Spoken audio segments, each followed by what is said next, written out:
Assalamualaikum warahmatullahi wabarakatuh. Bismillahirrahmanirrahim. Alhamdulillahirabbil alamin. Alladzi ittasafa bil kamalat. Wassalatu wassalamu ala sayyidina Muhammad sallallahu alaihi wasallam. Alladzi ayyada bil mu'jizat.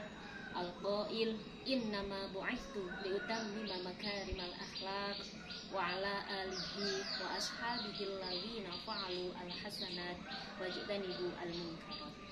Amma ba'd. Sahabat sekalian, dimanapun berada yang dirahmati oleh Allah Subhanahu wa ta'ala, bulan Ramadan ialah bulan penuh ibadah, di mana porsi dan kuantitas ibadah kita bertambah lebih banyak daripada bulan-bulan sebelumnya.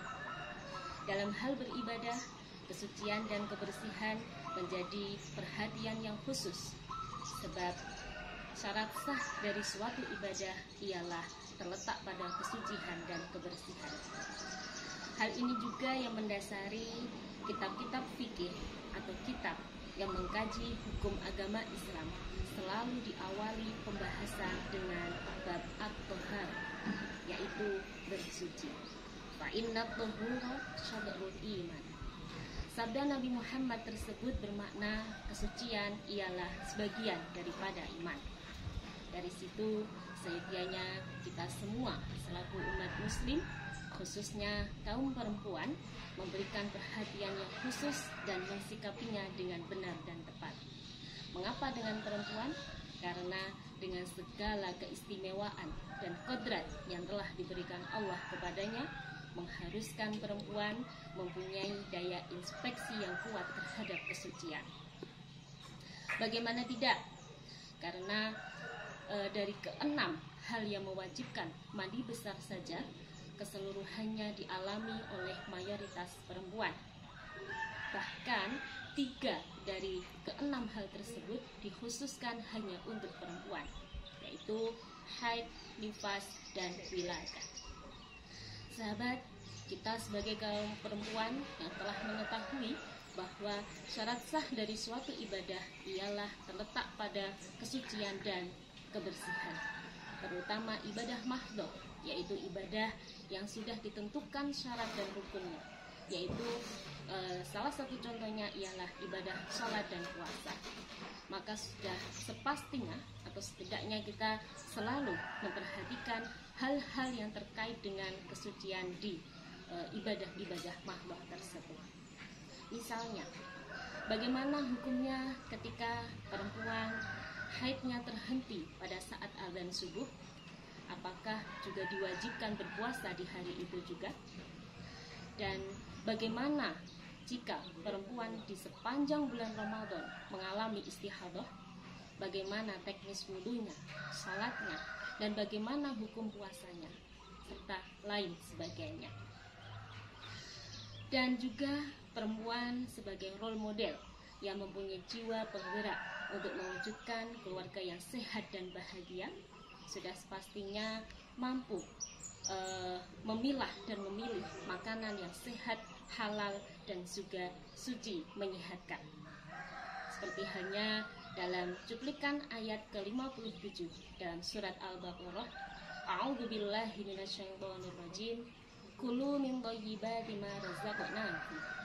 Makanlah kalian semua atas makanan-makanan yang baik dari rezeki yang telah kami berikan kepada kalian. Begitu pula sebagai perempuan yang juga diharuskan mempunyai usaha untuk menyempurnakan ibadah, maka seyogyanya perempuan juga memperhatikan kesucian dan kebersihan dari sisi batiniah.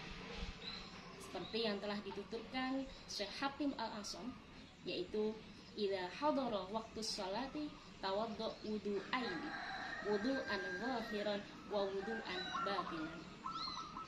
Ketika telah datang waktunya salat, berwudulah kalian dengan 2 jenis wudu, yaitu 1 wudu secara zahir dan 2 wudu secara batin. Wudu secara zahir telah kita ketahui bersama, yaitu gerakan wudu pada seperti halnya biasanya. Sedangkan wudu secara batin, Syekh Hatim menuturkan ada 4 hal.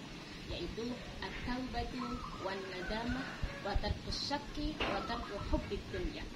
Wudu secara batin ialah membersihkan batin kita dengan cara taubat kepada Allah, dengan cara menyesali segala dosa dan kesalahan, dengan cara meninggalkan keraguan-raguan, dan dengan cara meninggalkan kecintaan terhadap dunia yang terlalu berlebihan. Sahabat, harapannya kita bisa menjaga kebersihan dan kesucian sebagai wasilah menggapai ridho Allah dan ibadah kita diterima oleh Allah. Sebagai wasilah semoga kita diridhoi langkah kita oleh Allah untuk menuju jannah. Karena dalam hadis yang diriwayatkan oleh Imam Al-Baihaqi, al-Islamu nadhifun fatanadhafu wala yadkhulul jannah illa nadhifun. Islam adalah agama yang suci, maka bersucilah kalian, karena sesungguhnya tidak akan masuk surga kecuali orang-orang yang bersuci.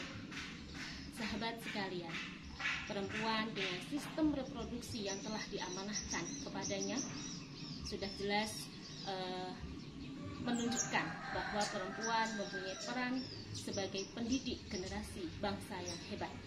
Maka perempuan juga harus mempunyai pribadi yang cerdas dan bermanfaat.